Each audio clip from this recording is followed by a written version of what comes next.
إن الحمد لله نحمده ونستعينه من يهده الله فلا مضل له ومن يضلل فلا هادي له أشهد أن لا إله إلا الله وحده لا شريك له وأشهد أن محمدا عبده ورسوله أما بعد اللهم صل على محمد وعلى آل محمد كما صليت على إبراهيم وعلى آل إبراهيم إنك حميد مجيد اللهم بارك على محمد وعلى آل محمد كما باركت على إبراهيم وعلى آل إبراهيم إنك حميد مجيد.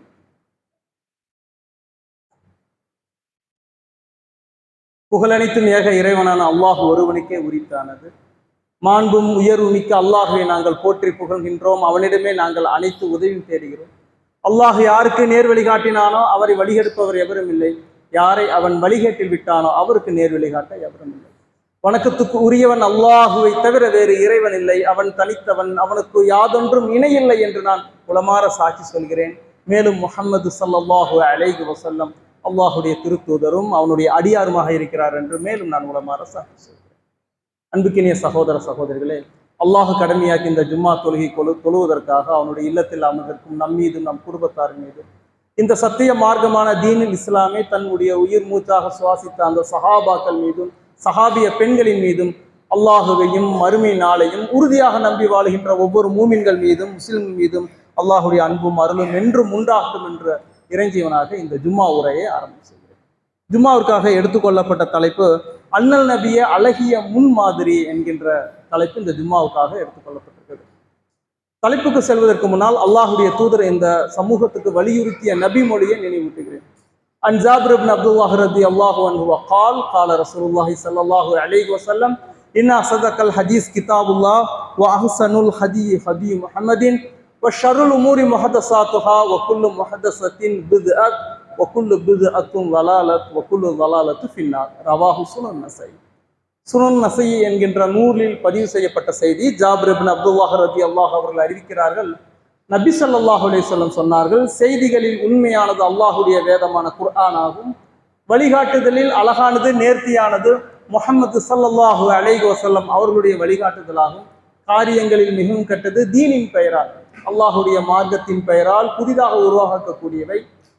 உருவாகக்கூடியவை அனாச்சாரம். ஒவ்வொரு அனாச்சாரம் வழிகேடு, ஒவ்வொரு வழிகேடு நரகத்தில் சேர்க்கும் என ரசூலுல்லாஹி ஸல்லல்லாஹு அலைஹி வஸல்லம் எதை இந்த சமூகத்துக்கு எச்சரித்தார்களோ அந்த நபி மொழியோடு இந்த ஜும்மா உரையை ஆரம்பிச்சு. அன்புக்கினிய சகோதரர்களே, அல்லாஹ் ரப்புல் ஆலமீன் மனித சமூகத்தை நேரான வழியில் வாழ்வதற்கும் மறுமையில் வெற்றி அடைவதற்கும் தூதர்களையும் வேதங்களையும் வழங்கினார். இறுதியாக இந்த சமூகத்துக்கு வழங்கப்பட்ட வேதம் குர்ஆன், இறுதியாக அனுப்பப்பட்ட இறை தூதர் முஹம்மது ஸல்லல்லாஹு அலைஹி வஸல்லம். அல்லாஹ் ரப்புல் ஆலமீன் அந்த தூதரை குறித்து நம் குர்ஆனில் பல இடங்களில் நமக்கு குறிப்பிட்டு சுட்டிக்காட்டி பேசுகிறான். அந்த தூதர் எத்தகையவர் என்றெல்லாம் அல்லாஹ் ரப்புல் ஆலமீன் ஒரு இடத்தில் அந்த தூதரை பற்றி நமக்கு குறிப்பிடும் போது உஸ்வத்துன் ஹசனா, அழகிய முன்மாதிரி என்று அல்லாஹ் ரப்புல் ஆலமீன் குர்ஆனில் கூறுகிறார். ஒரு முஸ்லீம் இந்த உலகில் பின்பற்ற தகுந்த மிக அழகான ஒரு முன்மாதிரியாக இந்த தூதர் உங்களுக்கு இருக்கின்றார் என்று அல்லாஹ் ரப்புல் ஆலமீன் குர்ஆனில் அந்த தூதரை பற்றி நமக்கு குறிப்பிட்டு பேசுகிறார். அதே போல அந்த தூதரை வலியுறுத்தி கூறும்போது அல்லாஹ் ரப்புல் ஆலமீன் குர்ஆனில் குறிப்பிடுகிறான், அந்நபியு அவுலா பில் முஃமினீன மின் அன்ஃபுஸிஹிம். இந்த நபி முஹம்மது ஸல்லல்லாஹு அலைஹி வஸல்லம் இந்த இறை நம்பிக்கையாளர்களுக்கு மூமின்களுக்கு அவர்களுடைய உயரை விட மேலானவர் என்று அல்லாஹ் ரப்புல் ஆலமீன் குர்ஆனில் குறிப்பிடுகிறார். அல்லாஹுடைய தூதரான முஹம்மது ஸல்லல்லாஹு அலைஹி வஸல்லம் இறை நம்பிக்கையாளர்களுக்கு நமக்கு எத்தகையவர் என்றால் நம்முடைய உயிரை விட மேலானவர் என்று அல்லாஹ் ரப்புல் ஆலமீன் குர்ஆனில் குறிப்பிடுகிறார். இந்த உலகில் ஒரு மனிதன் முஸ்லிம்கள் நேசிப்பதற்கும் கொண்டாடுவதற்கும் பின்பற்றுக்கும் தகுந்த ஒரு மாபெரும் தலைவர் அல்லாஹுடைய தூதராக இருக்கிறார். அல்லாஹ் ரப்புல் ஆலமீன் குர்ஆனில் பல இடங்களில் அந்த தூதரை குறித்து நமக்கு வலியுறுத்தி இருக்கிறார். அல்லாஹ் ரப்புல் ஆலமீன் வேறொரு இடத்தில் குறிப்பிடும் போது ஒமா அர்ஸல்னாக இல்லா ரஹ்மத்தன் லில் ஆலமீன், அகிலத்தாருக்கு ஒரு அருட்கொடை என்று கூறுகிறான். அல்லாஹுடைய தூதரை இந்த அகில மக்களுக்கெல்லாம் அருளாக நான் அனுப்பியுள்ளேன் என்று அல்லாஹ் ரப்புல் ஆலமீன் குர்ஆனில் கூறுகிறார். அந்த தூதரை பின்பற்றி வாழ வேண்டும். அந்த தூதருடைய வழியில் தான் மறுமையில் வெற்றி இருக்கிறது. இந்த உலகில் ஒரு முஸ்லீமுடைய கண்ணியம், மதிப்பு அனைத்தும் பெறக்கூடிய மிக முக்கியமான வழியும் சான்றும் யார் என்றால் அல்லாஹுடைய தூதர் என்று அல்லாஹ் ரப்புல் ஆலமீன் குர்ஆனில் அந்த தூதரை குறித்து நமக்கு அறிமுகப்படுத்துகிறான், வலியுறுத்தி பேசுகிறான் என்ற செய்தியெல்லாம் நாம் பார்க்கிறோம். ஆனால் குறிப்பாக வளரும் தலைமுறை இன்றைய காலகட்டத்தில் நாம் யாரை பின்பற்றுகிறோம்? நாம் யாரை தலைவராக கொண்டாடி கொண்டிருக்கிறோம், யாரை நாம் உயிரிடம் மேலாக நேசிக்கிறோம், விசுவாசிக்கிறோம், மதிக்கிறோம் என்றெல்லாம் மக்கள் இளம் தலைமுறை தெரியாமல் தடிமாறி கொண்டிருப்பதெல்லாம் நாம் பார்க்கிறோம். அல்லாஹுடைய தூதர் தான் ஒரு முஸ்லிம் பின்பற்ற தகுந்தவர், தன்னுடைய உயிரை விட மேலானவர், மேன்மை மிக்கவர் என்றெல்லாம் மார்க்கம் நமக்கு வலியுறுத்தி கூறுகிறது. அல்லாஹுடைய தூதர் அத்தகைய சிறப்புகளை கொண்ட இறை தூதராக இந்த உலகில் வாழ்ந்தார்கள். அதற்கு ஏராளமான சான்றுகள் இஸ்லாமிய வரலாற்றிலும் ஹதீஸ்களிலும் பொதிந்து கிடப்பதை நாம் பார்க்கிறோம். இஸ்லாம் வருவதற்கு முன்பே அல்லாஹுடைய தூதரை அந்த மக்கா குறைசி மக்கள் அல் அமீன் அஸ்ஸாதிக், உண்மையாளர், வாய்மையாளர்கள் என்று அல்லாஹுடைய தூதரை போற்றி புகழ்ந்தார்கள் என்ற செய்தியெல்லாம் நாம் பார்க்கிறோம்.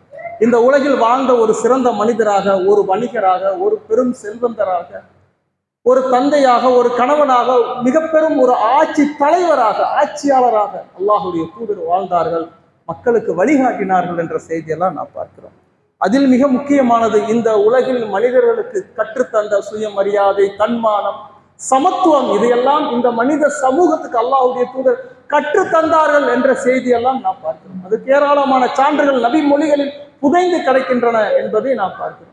அபூதாவுதில் வரக்கூடிய செய்தி 1828வது செய்தி. கைஸ் இப்னு சஅத் ரலியல்லாஹு அவர்கள் அறிவிக்கிறார்கள். தன்னுடைய வரலாற்றை சஅத் இப்னு கைஸ் அவர்கள் கூறுகிறார்கள், நான் ஹியரா என்கின்ற நகருக்கு பயணித்தேன். ஹியரா என்பது இன்றைய ஈரானுடைய பகுதி. அந்த ஹியராவுடைய நகருக்கு நான் பயணித்தேன். அங்குள்ள மக்கள் தங்களுடைய ஆட்சி தலைவருக்கு சிரம்பணிந்து காலில் விழுந்து சஜ்தா செய்வதை நான் கண்டேன் என்று அவர் கூறினார். நான் என் மனதில் எண்ணிக்கொண்டேன், நான் மதினா திரும்பியதும் அல்லாஹுடைய தூதருடைய காலில் விழுந்து பணிந்து சஜ்தா செய்ய வேண்டும், விழுந்தும் பணிதா செய்வதற்கு தகுதியானவள் அல்லாஹுடைய தூதர் என்று நான் மனதில் எண்ணிக்கொண்டேன். அதுபோல ஹீராவில் என்னுடைய பயணத்தை முடித்து நான் மதினா முனவரா மதினாவுக்கு நான் திரும்பினேன். அல்லாஹுடைய தூதரை சந்தித்தேன். அல்லாஹுடைய தூதரே, நான் ஹியரா நகருக்கு சென்றேன். மக்கள் எல்லாம் தங்களுடைய ஆட்சி தலைவருக்கு காலில் விழுந்து வணங்குவதை நான் கண்டேன். அல்லாஹுடைய தூதரே, தங்களுடைய காலில் நான் விழுந்து வணங்குகிறேன் என்று அந்த மனிதர் அல்லாஹுடைய தூதருடைய காலில் விழ வந்தார். அல்லாஹுடைய தூதர் அந்த மனிதரை தடுத்து நிறுத்தினார்கள். அல்லாஹுடைய தூதர் சொன்னார்கள், ஒரு மனிதன் சக மனிதனுடைய காலில் விழக்கூடாது என்கின்ற கருத்தை அல்லாஹுடைய தூதர் அந்த மனிதருக்கு கூறி பணிந்து வணங்குவதற்கும் தகுதியானவன் அல்லாஹ் ஒருவன் தான் என்பதை அல்லாஹுடைய தூதர் எடுத்துரைத்தார்கள் என்ற செய்தி நாம் பார்க்கிறோம். ஒரு மனிதன் சக மனிதனுடைய காலில் விழக்கூடாது என்று அல்லாஹுடைய தூதர் குறிப்பிட்டார்கள். பிறகு அல்லாஹுடைய தூதர் அந்த மக்களை நோக்கி கேட்டார்கள், எனது மரணத்துக்கு பின்பு எனது அடக்க ஸ்தலத்தை, என்னுடைய மண்ணறையை, கபரை நீங்கள் கடந்து செல்லும் போது அதற்கு தலை சாய்த்து பணிந்து வணங்குவீர்களா என்று அல்லாஹுடைய தூதர் கேட்டார்கள். அப்போது மக்கள் சொன்னார், நிச்சயமாக நாங்கள் பணிந்து வணங்க மாட்டோம், சஜ்ஜா செய்ய மாட்டோம் என்று கூறினார்கள். ஆம் என்று அல்லாஹுடைய தூதர் சொன்னார்கள். அவ்வாறு நீங்கள் செய்யக்கூடாது என்று கூறி அல்லாஹுடைய தூதர் சொன்னார்கள், ஒரு மனிதன் சக மனிதனுடைய காலில் விழுந்து பணிந்து வணங்க வேண்டும் என்றால் கணவனுடைய காலில் மனைவியை விழ சொல்லியிருப்பேன். அதுதான் உலகில் நடைமுறையாக இருக்கிறது. அதையும் நான் தடை செய்கிறேன் என்று அல்லாஹுடைய தூதர் குறிப்பிட்டார்கள். ஒரு மனிதன் சக மனிதனுடைய காலில் விழக்கூடாது என்று கூறி மனித மாண்பையும் மனித சகோதரத்துவத்தையும் சமத்துவத்தையும் அல்லாஹுடைய தூதர் மனித சமூகத்துக்கு கற்றுக் கொடுத்தார்கள் என்ற செய்தியை நாம் பார்க்கிறோம். இந்த உலகத்துக்கு மனிதத்துவத்தையும் அந்த மனித மாண்பையும் சகோதரத்துவத்தையும் அல்லாஹுடைய தூதர் அந்த மக்களுக்கு எடுத்துரைத்தார்கள் என்ற செய்தியும் நாம் பார்க்கிறோம். அதே போல இன்றைய நாம் வாழுகின்ற இந்த அறிவியல் நூற்றாண்டில் எத்தகைய மனிதர்களை காண்கிறோம்? நாம் கண்முன்னால் காண்கிறோம். மனிதன் சக மனிதனுடைய காலில் விழுந்து வணங்குவதையெல்லாம் நாம் வாழுகின்ற அந்த அறிவியல் நூற்றாண்டில் காண்கிறோம். ஆன்மீகம் என்கின்ற பெயரில், நல்ல ஆசி பெறுதல் என்கின்ற பெயரில் விசுவாசத்தை வெளிப்படுத்துகிறோம், அன்பை வெளிப்படுத்துகிறோம் என்ற பெயரெல்லாம் ஒரு மனிதன் சக மனிதனுடைய காலில் விழுந்து வணங்குவதை நம் கண்கூடாக இந்த அறிவியல் நூற்றாண்டு வளர்ச்சி அடைந்த நூற்றாண்டில் நாம் காணுகிறோம். 1400 ஆண்டுகளுக்கு முன்பு அல்லாஹுடைய தூதர் இந்த மனித சமூகத்துக்கு சொன்னார்கள், ஒரு மனிதன் சக மனிதனுடைய காலில் விழக்கூடாது என்று அல்லாஹுடைய தூதர் எடுத்துரைத்தார்கள் என்ற செய்தியை நாம் பார்க்கிறோம். பெற்றோருடைய காலில் பிள்ளைகள் விழக்கூடாது, ஒரு ஆசிரியருடைய காலில் மாணவன் விழக்கூடாது, ஒரு முதலாளியுடைய காலில் தொழிலாளியை விழக்கூடாது என்று மார்க்கம் தெளிவாக எடுத்துரைத்து மனித மாண்பை அல்லாஹுடைய தூதர் இந்த சமூகத்துக்கு எடுத்துரைத்தார்கள் என்ற செய்தியை நாம் பார்க்கிறோம். ஆனால் வளரும் தலைமுறை நாம் யாரை நாம் உயர்வாக கொண்டாடுகிறோம், யாரை நம் உயிரினும் மேலாக நினைக்கிறோம், யாரை பின்பற்றுகிறோம்? சினிமா துறையில் தோன்றும் பிம்பங்களை எல்லாம் மனிதர்கள் உயர்வாகவும் மதிப்பு மிக்கவராகவும் உயிரை விட மேலாக கொண்டாடக்கூடிய அவல நிலையை நாம் பார்க்கிறோம். இந்த முஸ்லிம் சமூகம் அல்லாஹுடைய தூதரை பின்பற்றுக்கு அவர்தான் தகுதியானவர் என்று அல்லாஹ் ரப்புல் ஆலமீன் குர்ஆனில் நமக்கு அறிமுகப்படுத்துகிறான். உஸ்வத்துன் ஹஸனா, அழகிய முன்மாதிரி. இந்த தூதருடைய வழிமுறையில் தான் உனக்கு கண்ணியம் இருக்கிறது. இதுதான் இன்ற உலக வெற்றிக்கும் மறுமையுடைய வெற்றிக்கு ஆதாரம் என்பதை அல்லாஹுடைய தூதரை அல்லாஹ் ரப்புல் ஆலமீன் இந்த குர்ஆனில் அறிமுகப்படுத்துகிறான் என்று. அதேபோல அல்லாஹுடைய தூதர் தன்னுடைய வாழும் காலத்திலேயே தன்னுடைய கபரை வணங்கக்கூடாது என்று அந்த மக்களுக்கு எச்சரித்தார்கள். அல்லாஹுடைய தூதர் குறித்து கூறுகிறார்கள், ஒரு மனிதன் சக மனிதனுடைய காலில் விழக்கூடாது. மரணத்துக்கு பின்பு எனது அடக்க ஸ்தலத்தை, என்னுடைய கபரை நீங்கள் கடந்து செல்லும் போது அதுக்கு நீங்கள் சஜிதா செய்யக்கூடாது என்று அல்லாஹுடைய தூதர் குறிப்பிட்டார்கள். அல்லாஹுடைய தூதர் இது கூறும்போது மரண படுக்கையில் இருந்தார்கள் என்ற செய்தியை நாம் பார்க்கிறோம். இந்த உலகில் வாழும் போது மனிதனை சக மனிதனுடைய காலில் விழுவதை காண்கிறோம். மரணத்துக்கு பின்பு மனிதனை புனிதமாக கருதுவதும், அவனுடைய மண்ணறையை கபரை உயர்த்தி கட்டுவதும், திருவிழா கொண்டாடுவதும், இது எல்லாம் நாம் பார்க்கிறோம். இது எல்லாம் இஸ்லாம் தடை செய்கிறது. அல்லாஹுடைய தூதர் தன்னுடைய மரண படுக்கையில் இதை குறிப்பிட்டார்கள். அல்லாஹுடைய தூதர் இறுதியாக ஒரு ஜனாசா தொழுகையில் கலந்து கொள்கிறார்கள். அந்த ஜனாசா தொழுகையில் கலந்து கொண்டு இல்லம் திரும்பும் போது காய்ச்சல் ஏற்படுகிறது. அந்த கடுமையான காய்ச்சல் ஏற்பட்டு அல்லாஹுடைய தூதர் மரணிக்கிறார்கள். அந்த மரண படுக்கையில் தான் இந்த சமூகத்துக்கு மண்ணறையை வழங்கக்கூடாது என்கின்ற கருத்தை எடுத்துரைத்தார்கள் என்ற செய்தியை நாம் பார்க்கிறோம். அல்லாஹுடைய தூதர் கடுமையான மரண படுக்கையில் மூச்சு திணறல்கள் ஏற்படும் போது ஒரு கருப்பு கம்பளியான துணியை தன்னுடைய முகத்தில் போர்த்தி இருந்தார்கள். மூச்சு திணறும் போது அந்த போர்வையை விளக்கினார்கள். இதே நிலையில் தான் இந்த சமூகத்திற்கு எச்சரித்தார்கள். அல்லாஹுடைய தூதர் சொன்னார்கள். இந்த செய்தி சஹீஹ் புகாரி 4443வது செய்தி ஆயிஷா ரலியல்லாஹு அவர்கள் அறிவிக்கிறார்கள். அல்லாஹுடைய தூதர் சொன்னார்கள், லஅனத்துல்லாஹு அலல் யஹூத் வன் நஸாரா, அல்லாஹ் யூதர்களையும் கிறிஸ்தவர்களையும் அழித்து நாசமாக்குவானாக. நமக்கு முன் வாழ்ந்த சமூகமான பனு இஸ்ரவேலர்கள் யூதர்களையும் கிறிஸ்தவர்களையும் அல்லாஹ் சபிப்பானாக, நாசமாக்குவானாக. இத்தஹது குபூர அன்பியாஹு மஸாஜித், அவர்கள் தங்களுடைய நபிமார்களுடைய அடக்க ஸ்தலங்களை வணங்குமிடமாக எடுத்துக்கொண்டார்கள் என்று அல்லாஹுடைய தூதர் குறிப்பிட்டார்கள். தங்களுடைய நபிமார்களுடைய அடக்க ஸ்தலம், நம்முடைய நபிமார்களானா யாக்கூப் அலைஹிஸ்ஸலாம், யூசுப் அலைஹிஸ்ஸலாம், யூனுஸ் அலைஹிஸ்ஸலாம், இஸ்ஹாக் அலைஹிஸ்ஸலாம் போன்ற நபிமார்களுடைய அடக்க ஸ்தலங்களை அந்த சமூக மக்கள் வணங்கும் இடமாக மாற்றினார்கள் என்று கூறிவிட்டு அல்லாஹுடைய தூதர் சொன்னார்கள், யுஹத்திரு மா ஸனஉ, அதை குறித்து நான் உங்களுக்கு எச்சரிக்கை செய்கிறேன், அதுபோல நீங்கள் செய்யக்கூடாது என்று அல்லாஹுடைய தூதர் குறிப்பிட்டார்கள் என்ற செய்தியை நாம் பார்க்கிறோம். மரண தருவாயில் தன்னுடைய மரணத்துக்கு பின்பு தன்னுடைய மண்ணறையை கபரை யாரும் வணங்கக்கூடாது, யூத கிறிஸ்தவர்களை இதுபோல செய்து அவர்களை அல்லாஹ் நாசமாக்குவானாக, சபிப்பானாக என்று அல்லாஹுடைய தூதர் குறிப்பிட்டார்கள். அன்னை ஆயிஷா ரலியல்லாஹு மேலும் கூறுகிறார்கள், அல்லாஹுடைய தூதருடைய இந்த அறிவிப்பு இல்லை என்றால் அல்லாஹுடைய தூதருடைய கபரை, அந்த அடக்க ஸ்தலத்தை மக்கள் பார்க்கும்படியாக பொது வழியில் சஹாபாக்கள் அமைத்திருப்பார்கள். இருப்பினும் அல்லாஹுடைய தூதருடைய மன்னரை எங்கோ வணங்கு தலமாக மாற்றப்படுமோ என்று அவர்கள் அஞ்சினார்கள். எனவே அதை மறைத்தே வைத்தார்கள் என்று அன்னை ஆயிஷா ரலியல்லாஹு அவர்கள் மேலும் கூறுகிறார்கள். அல்லாஹுடைய தூதருடைய கபரும் வணங்குமிடமாக மாற்றப்படுமோ என்று நபித்தோழர்கள் அஞ்சினார்கள் என்று அல்லாஹுடைய தூதரை குறித்து அன்னை ஆயிஷா ரலியல்லாஹு அறிவிக்கிறார்கள். இப்படி மனிதன் சக மனிதனுடைய காலில் விழக்கூடாது, இறந்த மனிதனை வணங்கக்கூடாது, வணங்குவதற்கும் வழிபடுவதற்கும் தகுதியானவன் அல்லாஹ் என்று கூறி மனித மாண்பு, மனிதனுக்கு உண்டான சமத்துவத்தை எல்லாம் இந்த உலகத்திற்கு எடுத்து வைத்த நபி அல்லாஹுடைய தூதர். ஆனால் நாம் பின்பற்றக்கூடிய மனிதர் அல்லாஹுடைய தூதர். ஆனால் சமூகத்தினுடைய நிலை என்ன, வளரும் தலைமுறை நிலை என்ன? சினிமா திரையில் தோன்றும் பிம்பங்களை எல்லாம் தங்களுடைய உயிரை விட மேலானவர்களாக மதித்து கொண்டும் தலையில் தூக்கி வைத்தும் கொண்டாடுவதெல்லாம் நீ கண்கூடாக நாம் பார்க்கிறோம். அதே போல மனித சமூகத்திற்குள்ள இருந்த மூட பழக்க வழக்கங்களை அல்லாஹுடைய தூதர் வேரோடும் வேரடி மண்ணோடும் அழித்து ஒழித்தார்கள் என்ற செய்தியை நாம் பார்க்கிறோம். அல்லாஹுடைய தூதர் இந்த சமூகத்துக்கு கூறிய மிக முக்கியமானது ஒன்று, மனித மூட பழக்க வழக்கங்கள், மனித மத்தியில் காணுகின்ற அறியாமையை அல்லாஹுடைய தூதர் அகற்றினார்கள் என்ற செய்தியை நாம் பார்க்கிறோம். அல்லாஹுடைய தூதருடைய காலத்தில் இந்த அறியாமை ஊறி திகழக்கூடியதாக இருந்தது. இந்த நாம் வாழுகின்ற இந்த நூற்றாண்டிலும் மக்கள் எத்தகைய மூட பழக்க வழக்கங்களில் வாழ்கிறார்கள். நாம் வாழுகின்ற இந்த நூற்றாண்டிலும் மனிதர்கள் கற்சிலையையும் கால்நடைகளையும் இறந்த மனிதர்களை எல்லாம் கடவுளாக வழங்குவதையும் வழிபடுவதையும் நாம் பார்க்கிறோம். மாட்டையும் மாட்டுடைய சாணத்தையும் மூத்திரத்தை எல்லாம் மனிதன் புனிதமாக கருதுவதையும் உண்பதையும் பருகுவதையெல்லாம் பார்க்கிறோம். மனிதனுக்கு அழகு, பகுத்தறிவும் சிந்திக்கும் திறன் என்று அல்லாஹுடைய தூதர் குறிப்பிட்டார்கள். மூட நம்பிக்கையும் மூட பழக்க வழக்கங்களும் அறியாமையின் உச்சம், அதெல்லாம் ஷிர்கின் வெளிப்பாடு என்று அல்லாஹுடைய தூதர் தெளிவுபடுத்தினார்கள். யாருடைய உள்ளத்தில் அந்த மூட பழக்க வழக்கங்களும் மூட நம்பிக்கை இருக்குமோ அதெல்லாம் மறைமுகமான ஷிர்க் என்று இஸ்லாம் தெளிவாக எடுத்துரைப்பதை நாம் பார்க்கிறோம். அல்லாஹுடைய தூதர் எத்தகைய மனிதர்கள் மத்தியில் ஊடுருவிய அந்த மூட பழக்க வழக்கங்களை கண்டித்தார்கள். அல்லாஹுடைய தூதருடைய இறுதி பேருரையான அந்த இறுதி ஹஜ்ஜில் அல்லாஹுடைய தூதர் மூட பழக்க வழக்கங்களை குறித்து நமக்கு எச்சரிக்கை செய்தார்கள். இந்த செய்தி சஹீஹ் முஸ்லிம் 2334 செய்தி. அல்லாஹுடைய தூதர் ஒரே ஒரு ஹஜ்ஜை தான் மேற்கொண்டார்கள். அந்த ஹஜ்ஜின் பெயர் ஹஜ்ஜத்துல் விதா, விடைய பெறும் ஹஜ். அந்த ஹஜ்ஜின் போதுதான் இந்த சமூகத்துக்கு உண்டான அனைத்து நல் வழிகாட்டுதலையும் அறிவுரையும் அல்லாஹுடைய தூதர் கூறினார்கள்.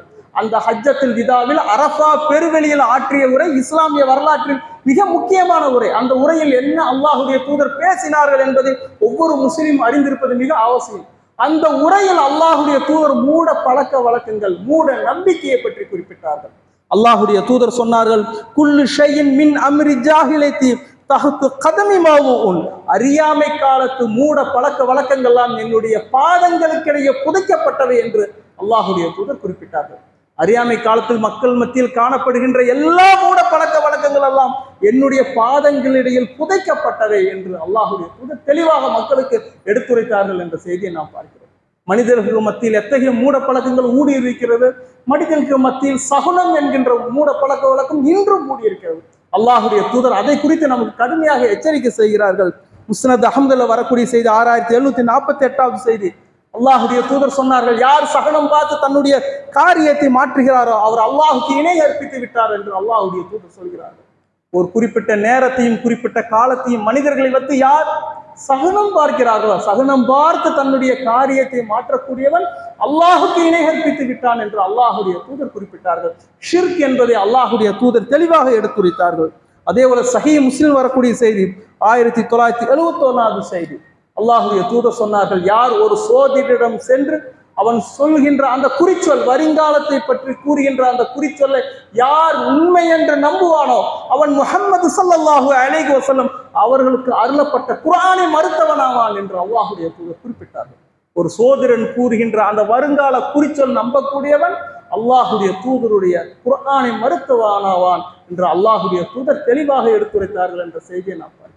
இப்படி மனிதர்களுக்கு மத்தியில் மூழ்கி கிடந்த மூட பழக்க வழக்கங்களையும் மூட நம்பிக்கையும் அல்லாஹுடைய தூதர் வேரோடும் வேரடி மண்ணோடும் கலந்தார்கள். அல்லாஹுடைய தூதர் சொன்னார்கள், சஹீஹ் முஸ்லிம் வரக்கூடிய செய்தி 372 செய்தி, எனது சமுதாயத்தில் 70,000 பேர் எந்த விசாரணையும் இன்றி சொர்க்கம் செல்வார்கள் என்று கூறினார்கள். அப்போது நபி தோழர்கள் கேட்டார்கள், அல்லாஹுடைய தூதரே, அவர்கள் யார்? எந்த விசாரணையும் இன்றி அவர்கள் சொர்க்கம் செல்லக்கூடியவர்.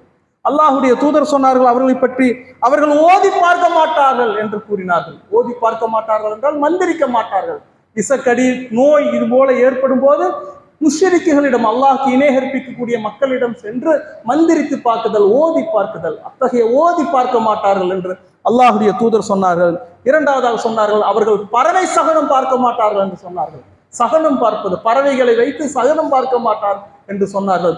மூன்றாவதாக அல்லாஹுடைய தூதர் சொன்னார்கள், நோய்க்காக அவர்கள் சூடிட்டுக் கொள்ள மாட்டார்கள் என்று சொன்னார்கள்.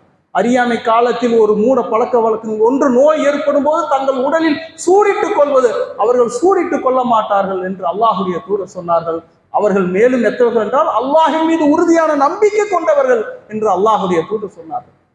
அல்லாஹின் மீது உறுதியான நம்பிக்கை கொண்டவர்கள், என்னுடைய வாழ்வில் ஏற்படும் நன்மையும் தீமையும் அனைத்தும் அல்லாஹுடைய விதியின்படிதான் ஏற்படுகிறது என்று அல்லாஹின் மீது உறுதியான நம்பிக்கை கொண்டவர்கள் முத்தகீன்கள் என்று அல்லாஹுடைய தூதர் தெளிவாக எடுத்துரைத்தார்கள். நோய் ஏற்படும் போது சரியான மருத்துவம் செய்ய வேண்டும் என்று அல்லாஹுடைய தூதர் வலியுறுத்தினார்கள் என்ற செய்தி எல்லாம் பார்க்கிறோம். இப்படி அறியாமை கால மூட பழக்க வழக்கங்கள் யாருடைய உள்ளத்தில் இருக்கிறதோ அதை இஸ்லாம் கடுமையாக எச்சரிக்கை செய்கிறது. அத்தகைய மூட பழக்க வழக்கங்களிலிருந்து இந்த சமூகத்தை அல்லாஹுடைய தூதர் பாதுகாத்தார்கள் என்ற செய்தியை பார்க்கிறோம். அதே போல சஹீஹ் புகாரில் வரக்கூடிய செய்தி 6882 செய்தி. அல்லாஹுடைய தூதர் சொன்னார்கள், மனிதர்களில் அல்லாஹுடத்தில் மிகவும் வெறுப்புக்குரிய மனிதர்கள் 3 என்று அல்லாஹுடைய தூதர் சொன்னார்கள். அதில் முதலாவது மனிதன் புனித மக்காவுடைய எல்லையில் இருந்து கொண்டு பெரும் பாவம் செய்யக்கூடிய பாவி என்று கூறினார்கள். மக்காவில் இருந்து கொண்டு பாவ செயல் செய்யக்கூடிய பாவி என்று அல்லாஹுடைய தூதர் சொன்னார்கள். இரண்டாவதாக அல்லாஹுடைய தூதர் சொன்னார்கள், இஸ்லாமில் இருந்து கொண்டு அறியாமை கால மூட பழக்க வழக்கங்களின் மூட நம்பிக்கையையும் பின்பற்றக்கூடியவன் என்று சொன்னார்கள். மூன்றாவதாக அல்லாஹுடைய தூதர் சொன்னார்கள், பிறரை கொலை செய்யும்படி தூண்டக்கூடியவன் என்று அல்லாஹுடைய தூதர் சொன்னார்கள். இந்த 3 நபர்கள் தான் மனிதர்களிடத்திலே அல்லாஹுக்கு மிக வெறுப்புக்குரியவர்கள். அதில் ஒன்று, யார் இந்த இஸ்லாமிய மார்க்கத்தில் இருந்து கொண்டு மூட பழக்க வழக்கங்களையும் மூட நம்பிக்கையையும் பின்பற்றி வாழ்கிறானோ அவனை அல்லாஹ் கடுமையாக வெறுக்கிறான் என்பதை அல்லாஹுடைய தூதர் எச்சரித்தார்கள் என்ற செய்தியை நாம் பார்க்கிறோம். இப்படி மூட பழக்க வழக்கங்களிலிருந்து இந்த சமூகத்தை அல்லாஹுடைய தூதர் பாதுகாத்தார்கள். அல்லாஹுடைய தூதர் மனித குல வழிகாட்டி. எனவே தான் அல்லாஹ் ரப்புல் ஆலமீன் குர்ஆனை அந்த தூதரை பற்றி நமக்கு குறிப்பிடும் போது உஸ்வத்துன் ஹஸனா, அழகிய முன்மாதிரி, நீங்கள் பின்பற்ற தகுந்த மனிதர், அழகான முன்மாதிரி என்று அல்லாஹ் ரப்புல் ஆலமீன் குர்ஆனில் பதிவு செய்வதை நாம் பார்க்கிறோம். அதே போல இந்த சமூகத்திற்குரிய மனித சமூகத்துக்கு சமூக நீதி அல்லாஹுடைய தூதர் கற்றுத்தந்தார்கள் என்ற செய்தியை நாம் பார்க்கிறோம்.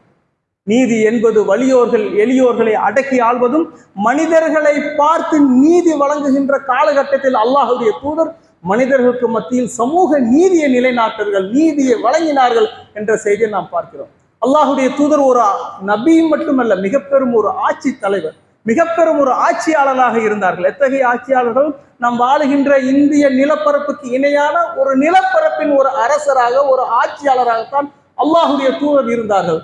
அந்த ஆட்சியின் போதுதான் அல்லாஹுடைய தூதர் இந்த மக்களுக்கு சமூக நீதியை நிலைநாட்டி காட்டினார்கள் என்ற செய்தியை நாம் பார்க்கிறோம். அல்லாஹ் ரப்புல் ஆலமீன் குர்ஆனில் நீதியை பற்றி மனிதர்களுக்கு கட்டளையிடுகிறான். அல்லாஹ் ரப்புல் ஆலமீன் குர்ஆனில் குறிப்பிடுகிறான். சூரத்து நிசா 135வது வசனத்துல அல்லாஹ் ரப்புல் ஆலமீன் குறிப்பிடுகிறான், யா அய்யுஹல்லதீன ஆமனு, இறை நம்பிக்கை கொண்டவர்களே, கூனு கவ்வாமீன பில் கிஸ்தி வஷுஹதா அல்லாஹ் வலவ் அலா அன்ஃபுஸிகும் அவ் வாலிதைனி வல் அக்ரபீன் என்று அல்லாஹ் ரப்புல் ஆலமீன் குர்ஆனில் பதிவு செய்கிறான். இறை நம்பிக்கை கொண்டோரே, உங்களுக்கோ பெற்றோருக்கோ உங்களுடைய உறவினருக்கோ பாதகமாக இருந்தாலும் நீங்கள் நீதியை நிலைநாட்டக்கூடியவராகவும் அல்லாஹுக்கு சாட்சியாளராகவும் மாறிவிடுங்கள் என்று அல்லாஹ் ரப்புல் ஆலமீன் குர்ஆனில் பதிவு செய்கிறான். நீதம் யாருக்கு பாதகமாக இருந்தாலும் அல்லாஹுக்கு சாட்சி சொல்லக்கூடியவராக, நீதியை நிலைநாட்டக்கூடியவராக ஆகிவிடுங்கள் என்று அல்லாஹ் ரப்புல் ஆலமீன் குர்ஆனில் பதிவு செய்கிறான். அல்லாஹுடைய தூதர் தன்னுடைய ஆட்சி காலத்தில் அந்த நீதியை மக்களிடையே நிலைநாட்டி காட்டினார்கள் என்ற செய்தியை நாம் பார்க்கிறோம். ஹிஜ்ரி 8 மக்கா வெற்றி கொள்ளப்படுகிறது. மக்கா வெற்றிக்கு பின்புதான் முழு அரபு உலகம் இஸ்லாம் தன்னுடைய வாழ்க்கை நெறியாக ஏற்றுக்கொள்கிறது. அல்லாஹுடைய தூதர் மிக பெரும் ஆட்சி தலைவராக மாறுகிறார்கள். அந்த ஹிஜ்ரி 8 ஏற்பட்ட ஒரு நிகழ்வை அன்னை ஆயிஷா ரலியல்லாஹு அவர்கள் அறிவிக்கிறார்கள். இந்த செய்தி சஹீஹ் முஸ்லிம் 3486வது செய்தியில் அறிவிக்கப்படுகிறது.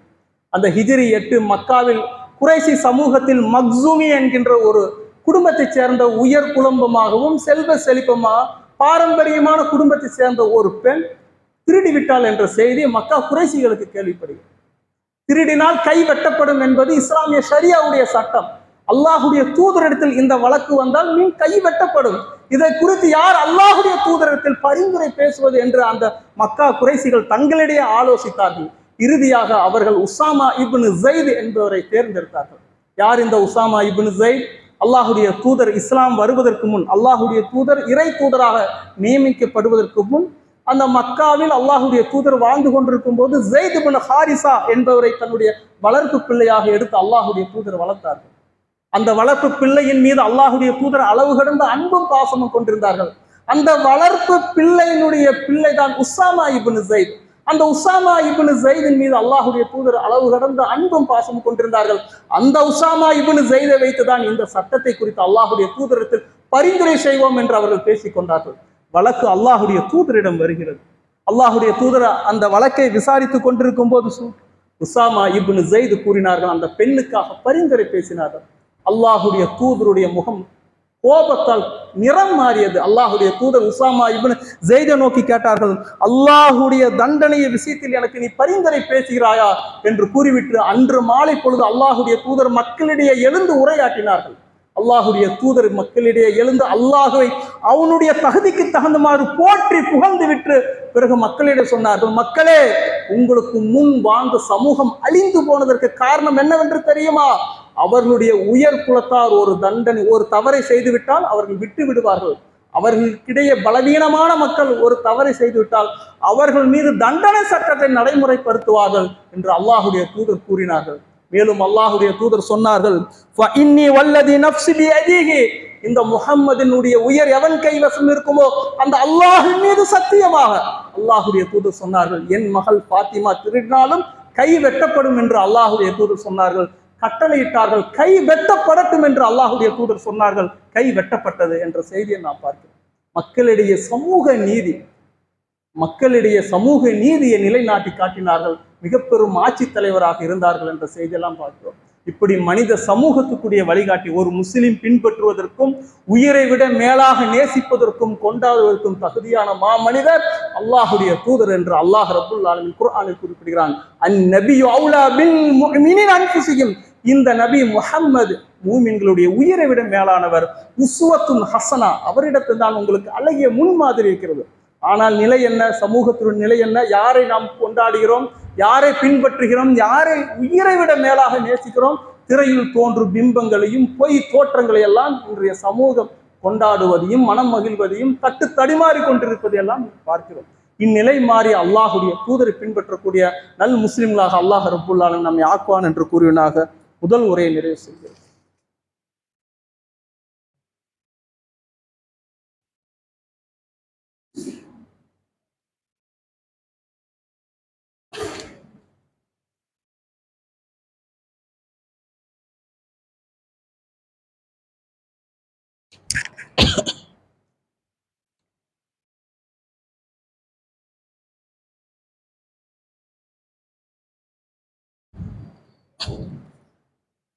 பிஸ்மில்லாஹிர் ரஹ்மானிர் ரஹீம்.